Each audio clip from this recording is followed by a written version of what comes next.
I really do. Comedy comes through pain. I don't know pain. I don't know pain. I grew up in a nice home. I had a mom and a daddy that whoop your ass, and you just appreciate them, just love them to death. Best parents in the world. And I lost, my mom died at 16, my dad died at 18. And they had me ready for life before I even started to learn how to do everything. My mom used to say, you're going to cook, you're going to sew, you're going to clean, you're going to learn how to do everything. You're going to cook, you're going to sew, you're going to clean, you're going to learn how to do everything. I'm not going to always be around here. And I thank God, money-wise, budgeting, everything. And like I said, my dad was a good guy, and we were the family in the neighborhood. That's for all the kids. If you were a good kid, if you were a bad kid, don't you even go near the Wallaces. The Wallaces, if you check around in our neighborhood, we were like the family. My dad was a fundraiser. You need some money raised in the church, in the community. Deacon Wallace, he can do it. And we were that family that I'm so blessed to come out of a home like that. And I think it happens. It can be a part of your life. If you have a good family, you should be a good person.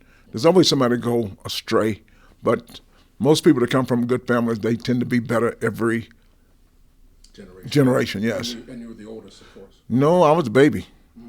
Out of 7. I'm a mistake baby. Oh, wow. I am a mistake baby, number 7.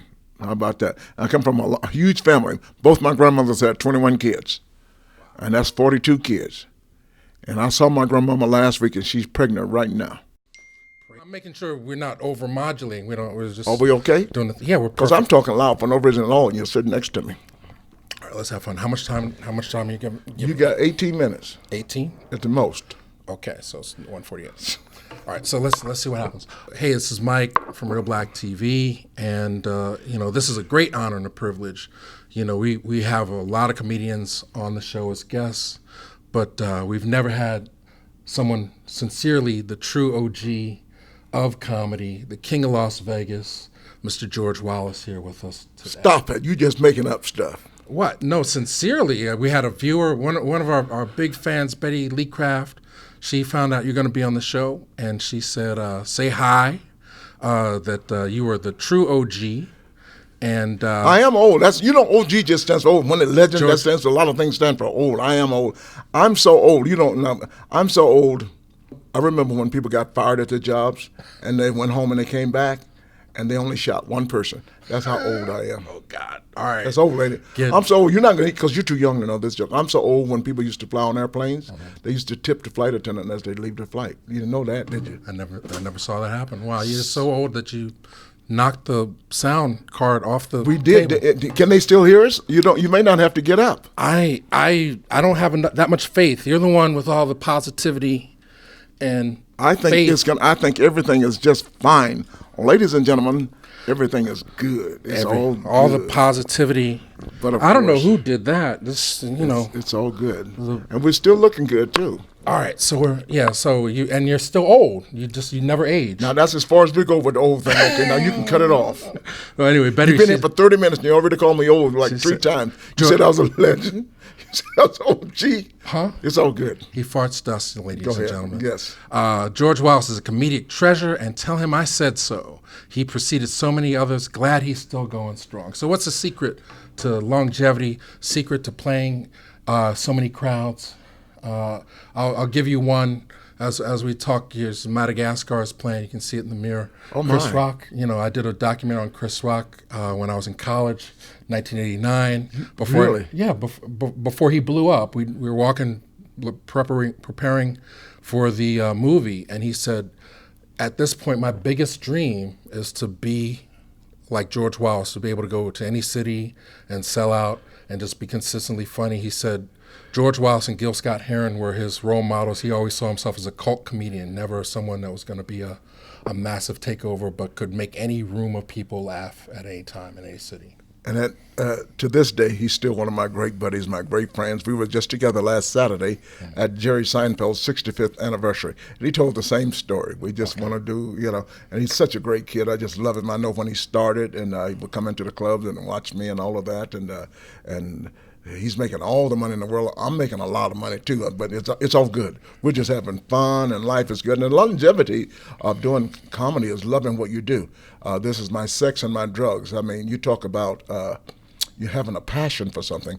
you got to really want to do this because you're going to go through a lot of bullshit. There's just no question you can't get around it. Just everybody wants to get into your life, and everybody wants to know what you're doing, and that's like working. Even if you see me working at a big gig from Madison Square Garden to right here at this hotel, the Westgate, it's some old people want to get into your life. Right. Some supervisors run in this room, some supervisors run that room. I'm in charge of here, makeup people. Everybody want to give you some bullshit. Right. From parking outside. You never know where it's going to come from. So there's always something. But the answer is to laugh it off. Oh my God, you really getting good. Just laugh it off. No matter what the situation is, laugh it off, Mm-hmm. You just can keep laughter. We already know laughter is the greatest medicine in the world. Mm-hmm. That's why we encourage people to overdose on laughter. We encourage people to keep it in the reach of children, keep laughter, and just keep laughter in your life. And when you're laughing for more than 4 hours, then you call your doctor and share that prescription with the doctor, because that's what I tell people at my show. I'm a doctor. Okay. I'm a doctor. I'm seeing all my patients at one time, 8 o'clock every night. Okay. Everybody, one time. And I guarantee when you walk out of my office, you will feel much better than you do when you walk out of the doctor's office. Facts. Well, what I said, we met maybe a couple months ago. Uh-huh. You were at the Chocolate Sundays, a room full of black folks. Oh, that's where we met, yeah. Room full of black folks. I'm going to Chocolate Sunday. Okay. In Los Angeles. Just going down there. A room full of black people convulse with laughter. In Las Vegas, room full of mixed international folks just cracking up. And I'd never seen you perform before live. And I said, wow, everybody needs to have that experience of just the energy, just the command that you have over a room. It suddenly becomes yours. I mean, what's the science of that?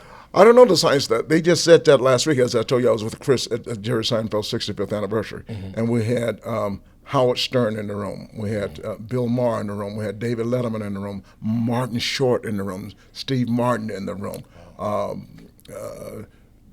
Dave Chappelle in the room. Comedy Mount Rushmores. All of these, just crazy. And they said, when you went up there, you just really took over the whole room. I was in charge of the whole night. And I don't know, it's just something I love to do. It's in my blood. Like I said, the greatest passion in the world is to get up and say hello to people. Mm-hmm. And it's all salesmanship. Whether you're selling a car, whether you're selling a joke, or whatever furniture, you got to sell yourself first. And I'm blessed to be able to I love people. I love what I do. Now, did that come first? Now, I've read your book, and I've seen a lot of interviews, and there's a disparity in the information. I got to get it straight from the source. In the book, it says that you happened to walk into a comedy club. Now, I've heard on Larry King, it says you've had this dream of being a stand-up comedian since the age of 6. What's the truth of all this? That's both are true. Okay. But I wanted to be a comedian, but when you want to be a comedian, you don't know how. You don't know how you're going to make it there. You want to be an actor. You don't know how you're going to get to acting. You don't even know there's acting classes at 6. You don't know anything like that. But I wanted to be a comedian, listening to Red Fox and Jackie Mums Mabley and Richard Pryor and Johnny Carson and Red Skelton. Mm-hmm. Oh, man, I could go on and give you comedians. Milton Berle, I used to do their jokes, hear them on TV, and go back to school the next day and do the jokes, and the people would laugh. So if you bring laughter, people just tend to love you. And I love people. And if people are happy, when I see happy people, it makes me happier. Yeah. So that keeps. I love this job. Well, it's a real thing. As cynical as I am, I'm from Philly. I'm just cynical. I was looking in Virgo, right? It's hard. Just the energy you're bringing off. It's hard not to smile looking at George Wallace. So hold on a second. What you just said. You just said. I'm telling people about how important laughter is. Mm-hmm. You can't even fake a smile without feeling better. Mm-hmm. And see, look, and say you can try it, but you can't. You can fake a smile and you still feel good. It makes you. That's how good laughter is. Right. But you grew up in the South, and what's interesting? What's like there are a lot of black comedians now, but there were very few when you started. Like you mentioned, Jackie Mums. And yeah. So a lot. And they were still on the chitlin circuit when I was a kid. The Red Fox and all of them. They hadn't even come to Baker's yet when I was a kid. Okay. So. It was really different. But it's a different world than in the Instagram comedy and everything, where you can target your laugh for a specific group. Your gift is also you have to learn how to entertain an entire general public of people. You don't have to. You can have your particular group. Okay. I just happen to be an overall. I like everybody. Okay. There's some black comedians out there. There's some crazy comedians out there you don't even know making tons of money. Right. because now this new thing with social media, you can have your own audience and sell out an auditorium and nobody know who the hell you are. It's a new phase, and I'm glad it's happening. I had to go through television, and I made a lot of money in my day, and my money, I hope, is equal to the money they're making now. I'm in good shape. I feel good all over. I love life. I could retire, but I don't do anything. I can't retire from doing nothing. I just love what I do. It's just, life is good. You just show up and turn it lie. on. I just lie. You know, anybody just lie. I just love lying. And as I stated on stage the other night, I'm trying to be the greatest bullshitter in the world. I want to be the greatest. I even pray to God, let me be the greatest bullshitter in the world. But as I say, right now, Donald Trump is kicking my ass in the bullshit department, okay? I'm not even number 2. You got, what's his daughter name? That girl worked for him, Sucker Huckleberry. Okay. Yeah. Sarah Huckleberry, whatever her name is. Huckabuck. She's number 2, and Rudy fat ass Giuliani is well, number wait, I thought that 3. was the other rule. You don't get, if you want to reach the mainstream, you don't get political. I didn't get political. I just told the truth. Okay. That was not political. All I do is tell the truth. I never even do Donald Trump jokes. I just repeat what he said, and people will laugh. It's a very easy. Black people, what do you have to lose? Well, speaking of black people, so people, a lot. You are, like I said, endeared among our viewership, and there's a lot of interest in racism. Sometimes people feel a certain way when certain secrets about our identity are shared in public. And I know sometimes you reveal some of the secrets. I revealed one the other night, and I don't know. White people just turn this off and then skip ahead. Yes, this is not for white people. This is the black audience. He's just going to, just so you can feel better and not alone, George is just going to unveil some of the commonalities that make us who we are.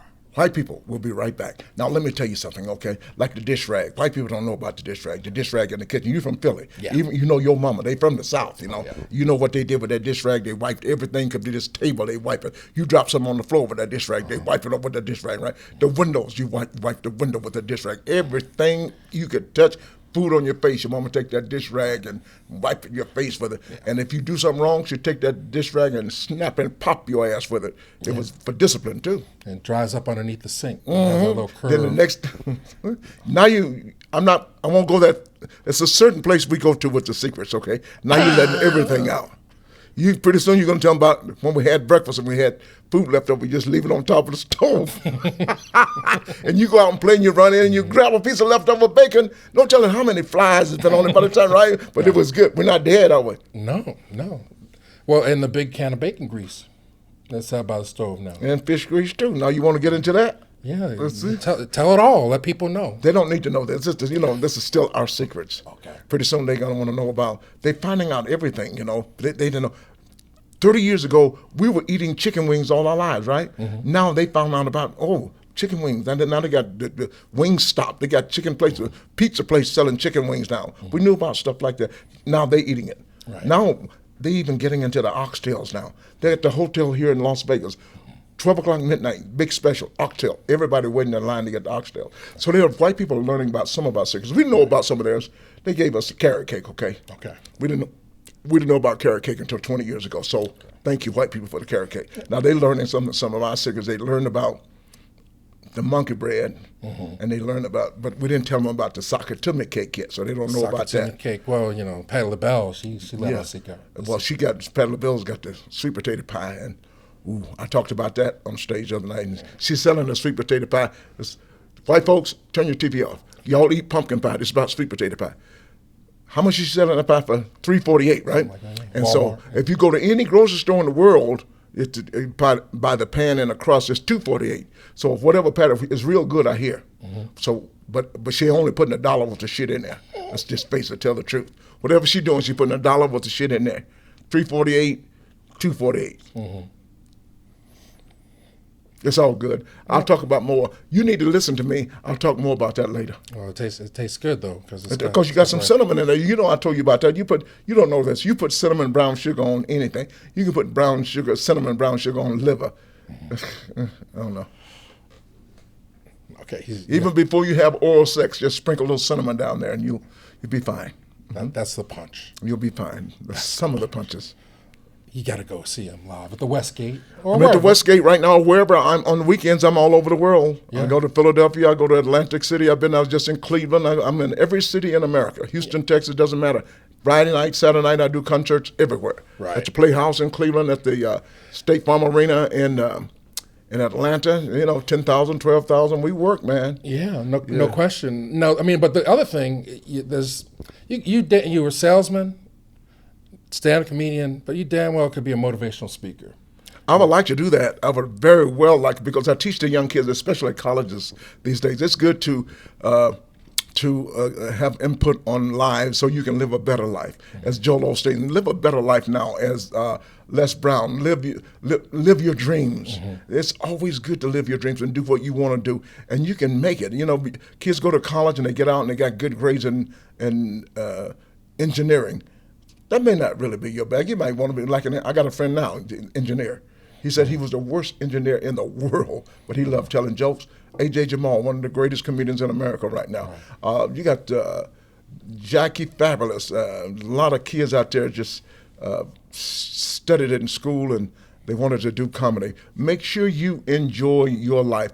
Just because you got a degree in marketing doesn't mean you got to do statistical analysis the rest of your life. You might enjoy arranging flowers or fixing refrigerators or painting cars. Do it. Honor your essence. Okay. Do what you love to do, and the money will come. When you honor your essence, it really doesn't matter how much money you make, as long as you enjoy what you're doing. Now, where did all this belief come from? I mean, I know you were in sales, where you're almost like the black Norman Vincent Peale. Like, I don't think you've ever had a bad day. I never had a bad day, and I want to tell you something. I'm so blessed. I've never filled out a application. Okay.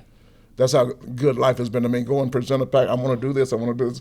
I was vice president of the world's largest outdoor advertising agency in New York City. And I just went in and sold myself. I like to sell that because I heard somebody was making $34,000 a year back in 1972. Wow. And I said, I'm going to make that kind of money too. I was sitting with a friend of mine at Ammonia Square in Athens, Greece. And they said, oh, such and such, they making this guy sells. And I was already selling rags. I started off selling rags out of college. Cleveland Cotton Products, I sold rags, and I was selling rags. You'd be surprised how much money you can make selling rags. I sold rags to restaurants, funeral homes, mechanics. Just everybody needs a rag, and you'd be surprised because you need cleaning products. And I sold the ShamWow back in 1972. Wow.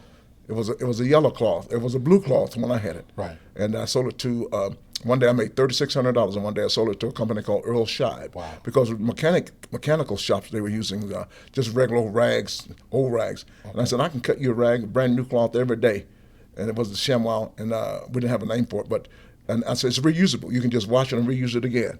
Wow. ShamWow. I did that, and just sales, I don't know how I got into this kind of yet, but you just got to sell yourself everywhere you go, right, whether it be rags or whatever. I mean, I know we're on limited time, so just so we have a story. You're not on limited time. Well, you promised a certain amount. I told you 18 minutes, and we're already into 22. Go ahead. All right, okay. I appreciate you, sir. You got 18 more minutes. Look, I ain't talked to you all day. I'm very curious, and I know that you're here to inspire people and get them through their troubles. A lot of people through the media, it's reinforced. Their insecurities are targeted, triggered. People don't have a belief in themselves or value or even love. So having a good laugh with George Wallace, hopefully that we can get some things into the heads as well. Just take a chance. Well, I hope that when people, that is pretty good. That's why we love what we do. When people come to our show, we have no idea what they've gone through. They have family problems. They have financial problems, whatever it is. You could have lost your luggage. You could just death.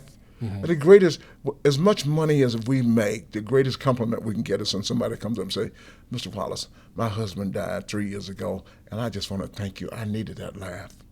Mr. Wallace, I had brain surgery 3 weeks ago. This is the first time I've laughed in 3 years.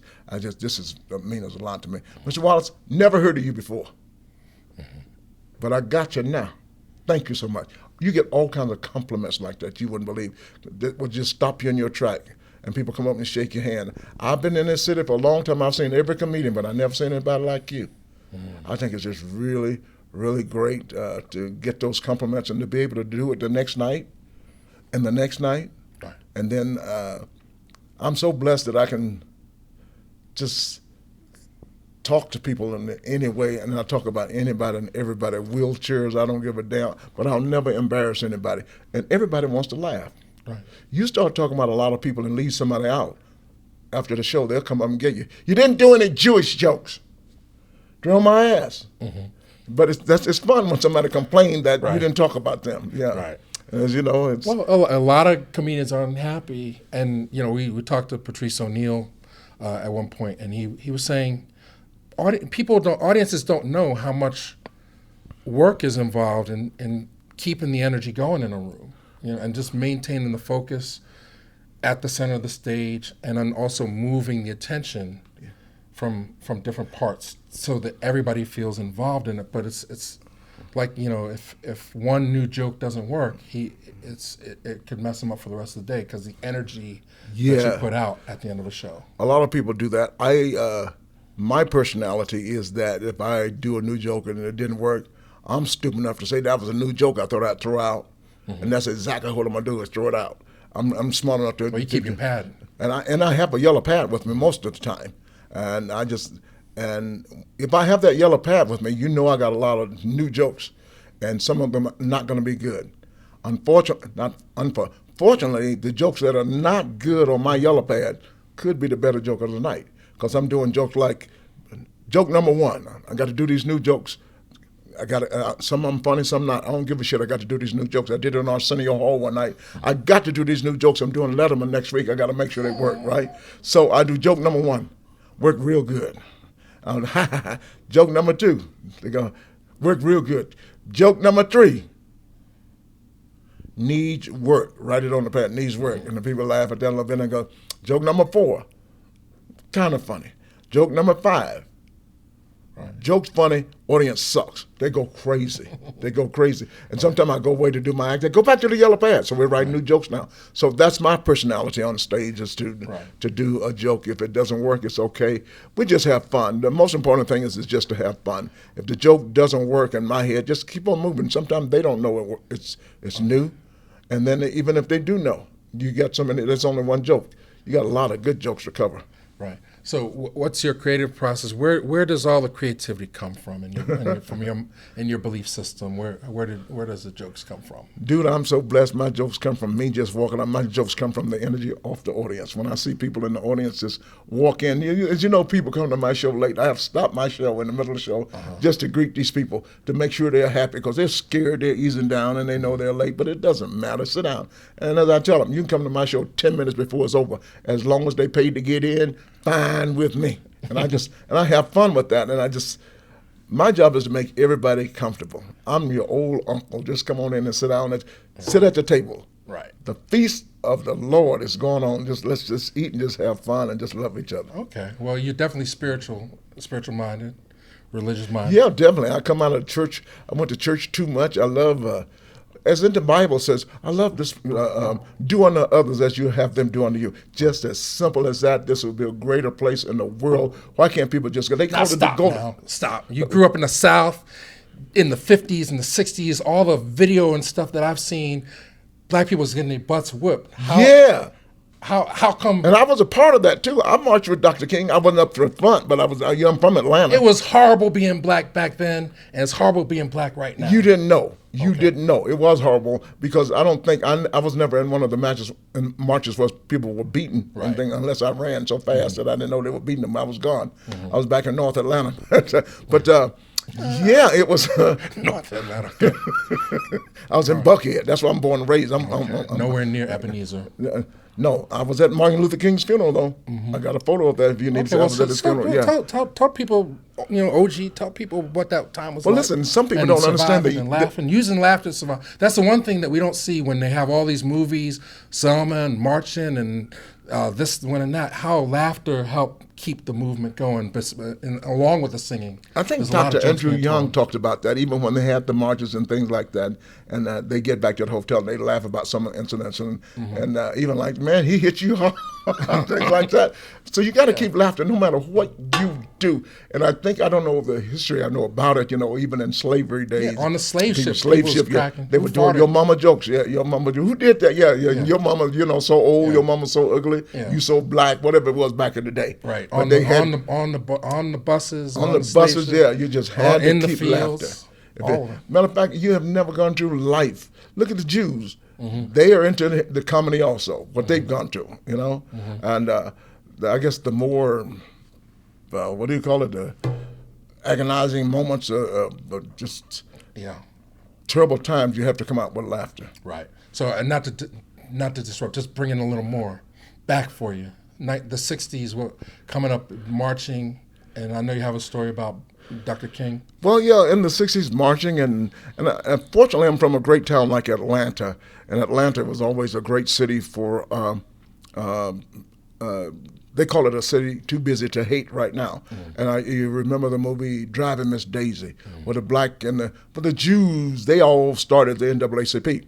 So this was a city of people getting together, and the Jews did have all the money, and they were just going, but if we're going to make this work and we're going to make more money, we need to get together and have a, and they made it happen. Right. That's why Atlanta today is such a progressive city, and especially for us. You go to Atlanta now, it's just like, it's people say, I've never seen anything like this.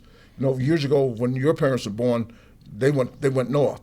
Now kids are going like, I got to go south. I got to go to Atlanta and learn more about how black people live. And they're hearing all the stories about how blacks in the South are changing. And Atlanta is a different city. I don't want to keep using it, but Charlotte, there's a lot of good cities. But, like Atlanta, the world's busiest airport, run by an African-American lady. Just everything. Anything. Atlanta is the only city in America where I don't care what the neighborhood is, some of us live in that neighborhood. We're coming out that gate. So you see a lot of things in Atlanta. That was your time, by the way. You heard that was your time. Let me advance. We can give you another 10 minutes, okay? Give me another 10 minutes. But just growing up in those days and knowing and listening to Dr. King and saying and all the people, and even Jesse Jackson, and then you had a preacher named Reverend Ike. You can have what you want to have, you can do what you want to do, and you can be what you want to be. The prosperity preaching. Oh, you know about that, see? Reverend Ike, Reverend Ike's all over YouTube now, but if you watch the movie Car Wash, what Richard Pryor's doing is his interpretation of Reverend Ike. Exactly, Reverend Ike. And you're from Philadelphia. They had people from Philadelphia before Reverend Ike, like the Father Divine. Come on. Yeah. A lot of that stuff started, the positive thinking for black people came out of Philadelphia. Okay. And people would run down to the church, and the preacher black people were crazy, but they were not educated to know what was really going on. Okay. And some of them was talking crap like I do. And they would go to the church to listen to the preacher. He said such and such, and they would go back. They had a thing called a dream book, and they would get a number. They'd go to church to get a number to gamble. He said something about Jesus coming in on a horse, and look up horse, 355. They go back the next day, 355. They bet on 355. Right. Box it. Right. So you're an extension of the black preacher. You just spread the love and make people walk away feeling good enough to come back next week and give you some more money. I think you said it better than I could say it. Okay. And give you some more money. Come back next week. Come back next week. Yeah, we're going to talk about. And they will come back. They go around. Bishops. And, Prophet Swain is in town, and all of these people. But you have that spirit of the preacher in you. I do, because I come out of the church. I do, and I started as a preacher. I didn't know what to do as a comedian. I was known as the Right Reverend. I had on a big robe and a Atlantic Bell telephone book. It was the Yellow Pages. Okay. That was a good book of Bell. Whatever you need, look it up in the book. You need some shoes, it's in the book. Whatever you need, it's in the book. So what happens in the room? I've never stepped on stage when the energy is really flowing. When do you feel more greatly inspired? Because, what is the best feeling? Because there's things, it's energy, there's heat. You don't know what you're doing, and I don't know what I'm doing, and we can't describe it. It's a lot of people love to have sex. A lot of people they don't love to do drugs, but they get caught up on drugs. But when you get caught up on this laughter, when you get caught up and you're delivering it and you're responsible for the laughter, and they're giving it back, more than contagious. It's more than contagious. It's oh man, you have to live it, you have to love it, you have to sleep it, you have to eat it, you have to drink it. I don't care what you do. You go to a funeral, you think about what. I'm at my uncle's funeral last year. I'm going like, man, look at all these flowers. We can sell these flowers, and we can pay for this funeral, right? You're always thinking something funny. And it's good because when you're thinking funny, when you walk into a room, there should be some reason for people to smile. Mm-hmm. So when you walk into a room, and just make sure you carry that in. When you walk into a room, go, speaking of the devil, that's a different story. So I'm blessed to be able to walk in the room, and I love happiness. I love happiness. I appreciate you for that. So just for the clarity, it wasn't that you were reading some Napoleon Hill or something. It was right. Who the hell is Napoleon Hill? Well, that's probably some black guy I should know, isn't it? Well, Think and Grow Rich guys, big motivational people. Like he's the core of a lot of the positive Browns people. And all, They all pull from that, and before Norman Vincent Peale, all of the spiritual laws, all that, just like make people feel good, and then you can get more for yourself. Kind of prosperity. You make people feel good, and they don't mind being around you. They don't mind paying to be around you. They'll come see you. And look, it's my friend Joel Osteen is so inspirational that he never asked for a dime, but people buy his books, and he never asks you for any money. Okay, you ever notice that? That's facts. That's fact. And if you make people happy, they just tend to want to come and be with you. Mm-hmm. Can we just sit with you? Hey. Okay. So besides your book, I mean, what? That was your other 10 minutes. Did you hear go on? No, it looked like some stripper name. What are you doing there? Don't. No, it's all black. Yeah, because I got it set up that way. Now, you got the black phone. It gave you an extended time. Keep talking. All right.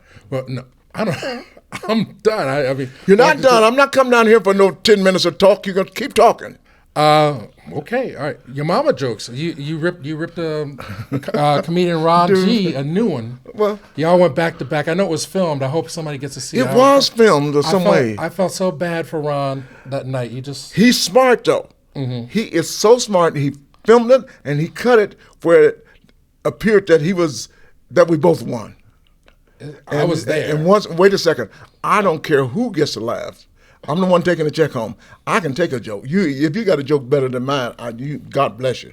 Okay, so because a dude told me in Cincinnati the other night that my mom was so black that if you close your eyes, you can still see her. And I hadn't heard that one before, and that just racked me up, you know. And every now and then you'll hear a new one, you know. It's just really great, man. All right. Well, the colorism's a problem. The color is a problem, yeah. But whatever. But if you're gonna insult me, I'll take a few.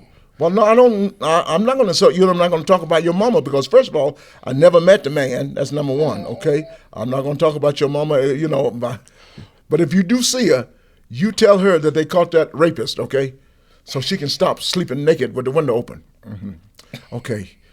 And I could have been your daddy, but your mom doesn't have change for $1. But what you got to do, no matter what people talk about you, talk about your mama, you got to laugh it off. Make sure you enjoy life. Old people. Change your lives. Start enjoying lives. Old people, I told my Aunt Ruby the other day, she keeps her good silverware up in the attic. I said, Aunt Ruby, take that silverware down, use it every day. Let company eat on the plastic shit. You're going to die, and that's going to be, the dish is going to be up in the attic. Your kids going to sell it. You'll never get a chance to use it. Change your lives, old people. We got some bad habits in our homes. Got a set of towels in the bathroom. Black people got towels. That's another secret. Better not touch them. They're for company. The hell with company. I live here. Now you're pissing me off. Mm-hmm. Change your life. Make sure you enjoy your life. As I said, once again, young people, as soon as you get out of high school, get out of college, get on an airplane, go to another country, see how other people live. Oh, my God, there's good people everywhere. Just charge it to your parents. Just get on an airplane. It will just alleviate prejudices, and just make sure you enjoy your life. Go to the nude beaches, as I said before. I never smoked a joint, but if you want to do that, get it out of the way. Just don't get into trouble. Mm-hmm. Just don't get into trouble. Do everything that's going to make you happy, and I guarantee you will become a better person. Well, comedy is medicine. I feel so inspired, George Wallace. You do? I want to live life. Hallelujah. I want to be happy like you. You'll never be as happy as I am, but you just keep trying. I'm going to confront. I'm going to go to my aunt's house. I'm going to say, I'm going to rip all the plastic off the couch. You get your ass whooped. Hey, you better not listen to me. You take that plastic off, you'll get your ass whooped. You never get a beat down like you never been beat down. Go touch those towels. Don't y'all listen to me. You go in there, don't even go in that living room. Don't you listen to me. I'll tell you to do shit, but I ain't doing it. I'm trying to be free. Well, you go on in there. You'll be dead free. Come on, be free. Take the plastic. Yeah, oh my God. You just sit in the wintertime sweating. Tom Cruise jumping up on my aunt's couch. Jerry Seinfeld came over to my house one day, and It was my sister, actually. She was like my mama, but he was so cold. He had his feet up on the coffee table. I said, boy, if you don't get your feet off that coffee table, she come to that room, your ass is dead and mine is dead. I was telling the other night about when we grew up in the house, you couldn't lean against the wall, put your hands on the wall. Remember that? Yeah. Oh, we had some rules, didn't we? And when you look back, and when you go back to those houses, the ceiling's so low. Oh man, the ceiling is very Everything low. feels small. Oh, how about 5 kids in the house, 2 parents, 1 bathroom, Wow. and we got it done. Yeah. How about whoever bought groceries, your mom or your dad, they bought like maybe 2 or 3 rolls of toilet paper for them 2 or 3 weeks. Now it's gone, and I don't know what's happening today. Now you have to buy 18 rolls equal 32 rolls, and you're buying toilet paper this big. They say it's twice as much, twice as soft. It's definitely twice as soft. Oh, chores. We lose sight of chores. Well, I used to have had to mow the lawn. My daddy, growing up black in the South, your parents were never comfortable with you being comfortable. If they walk in the living room, you're just watching television. What you doing, boy? I'm just watching that. Go cut the grass. Daddy, it's snowing outside. Cut the grass, I said. Wash the car. They always had something for you. They were never comfortable with you just sitting there having fun. Well, a lot of things are gone. It was a job for kids untangling the phone cord. That'd take half a day. Can you imagine? I used to do this joke years ago. They got a thing called the clapper. We had a clapper 30 years ago. Me. Turn the television on, boy. Give me a cup of coffee. Come on, boy, turn the lights on. We had a clapper way then, do it. So things are funny. You just look back at what we're doing today and how these kids, the new kids are living, especially black kids are growing up and I even hear black kids talking back to the parents. I heard a kid in the grocery store the other day. I was in New York. Well, black kids, he wanted something. I don't know, in New York yesterday? I'm sorry. I was in New York yesterday, yeah. And the kid says, I hate you, bitch, to his mama. I ran to my car. Because I'm from the South. I didn't want to be no witness to what's going to happen up in here now. But the parents don't do. My mama, and you from Philadelphia, my mama would give me a backhand lick and just slap me in the middle next week. See, they don't do that anymore. They never would do it, but you thought they would do it. Boy, I'll slap the taste out of your mouth. And that's, ooh. Well, I know you don't. I know you love everybody. But here's a trick, Mr. Wallace. Dr. Wallace. Dr. Wallace, if a white person gets fresh at you with a certain age, like between 20 and 30, if they get too upset at you, just say, all right, you're on timeout. Oh, my mama did that. They'll just stop. She'd They'll beat walk your in the ass. corner. My mama would beat your ass and she'd take time out, come back and beat your ass some more. Time out. What the hell is time out? People bringing the kids up, kids having parties, birthday parties, $6,000, $7,000, $8,000, bringing in real entertainers, bringing a real pony in the neighborhood, a bounce house. What we get when we were kids, we had some cake and some ice cream, and bounce your ass out this house. And all 3 flavors of ice cream. That was called Napoleon. That's what I call it, Neapolitan. I thought that was. You couldn't say it either, could you? Napoleon ice cream. It was a slice. It was a slice. It was a slice. Vanilla, strawberry, and chocolate, right? Yeah, you couldn't just scoop it out. When you get the half gallon, you got to have. You scoop it out. Y'all was rich, huh? You got the half gallon. That little square. It was square. It wasn't the slices. It was you scoop it out, but there was always a strip of strawberry left. Exactly. Everybody ate the chocolate and the vanilla. When and why was that? I don't know. I love chocolate today. Chocolate's my favorite flavor, but strawberry is pretty good. Vanilla's my least favorite now. Big track of strawberry. We need more ice cream. What's going on?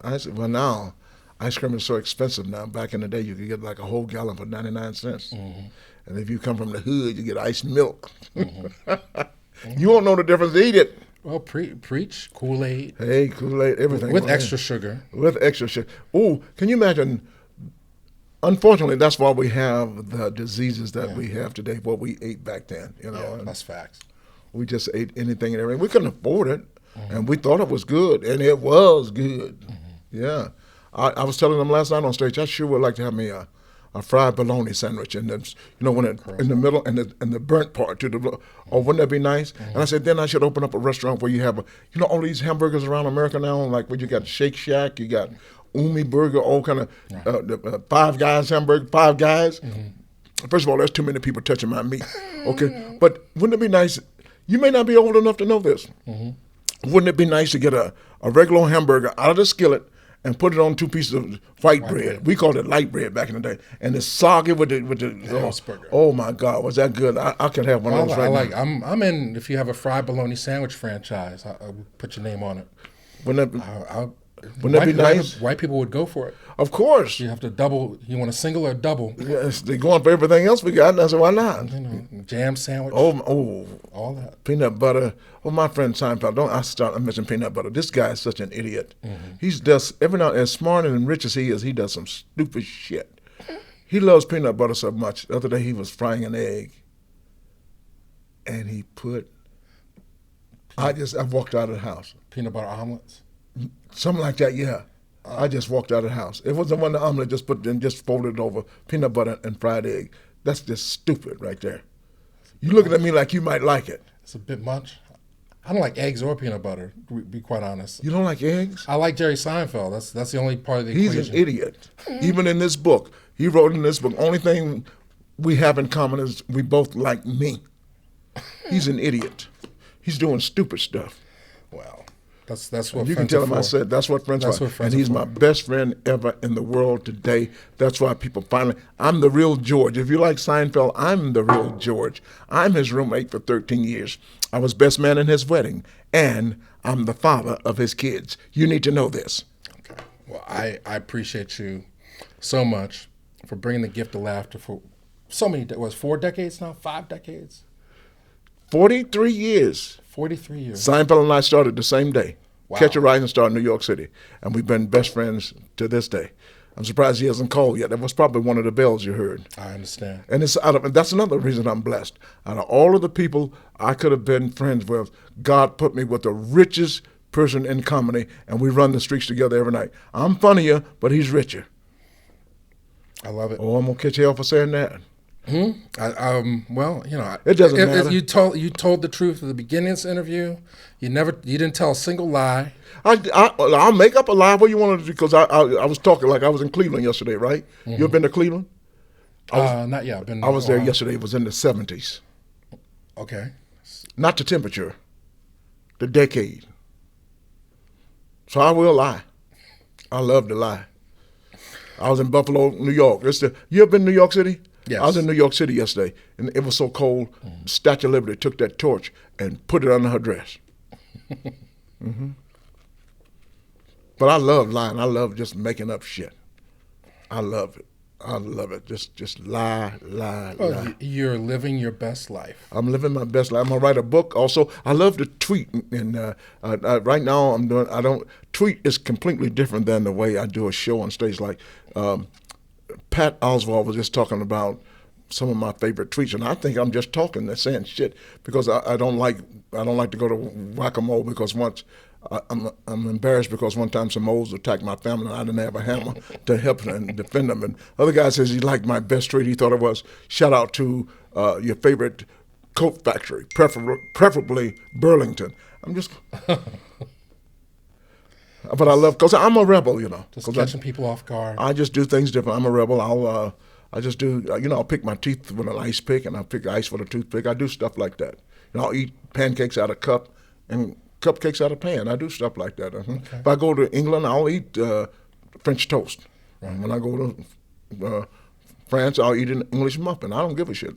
Let's make it perfectly clear. We're so happy that you're here. Thank you for coming here. I don't know where you come from. I don't know who the hell you are. But thank you when you come to Las Vegas. You do have a choice. You can go see the blue man or you can come see the black man. I'll be here for you. I'm George Wallace. I love you and there's absolutely nothing you can do about it. This is Reelblack up in here. And I didn't cuss one time, did I? I could cuss if I wanted to. I don't cuss because I'm out of the church. But people cussing in church now. They got that new thing with the communion, with the wafer and the wine together. And I see little old ladies on the motherboard in white dresses going, this is some bullshit right here. Can't get to this is bullshit. But I don't cuss. I met a rapper named Waka Flocka Flame. That's my curse word, Waka Flocka. Go ahead and say it to yourself, Waka Flocka, Waka Flocka, Waka Flocka, Waka. It's good, isn't it? It's just close. As I say on stage, I was at church last week, and the preacher walked up in the pulpit. I said, look at this Waka Flocka. He's going to be up there for 35 Waka Flocka minutes. And so I do go to church. And they got this new thing called praise and worship in church. I wish Bernie Mac was still alive. Bernie Mac said, you don't take nobody along singing the same Waka Flocka song. Know what I'm saying? I've been here 30 minutes, same goddamn song.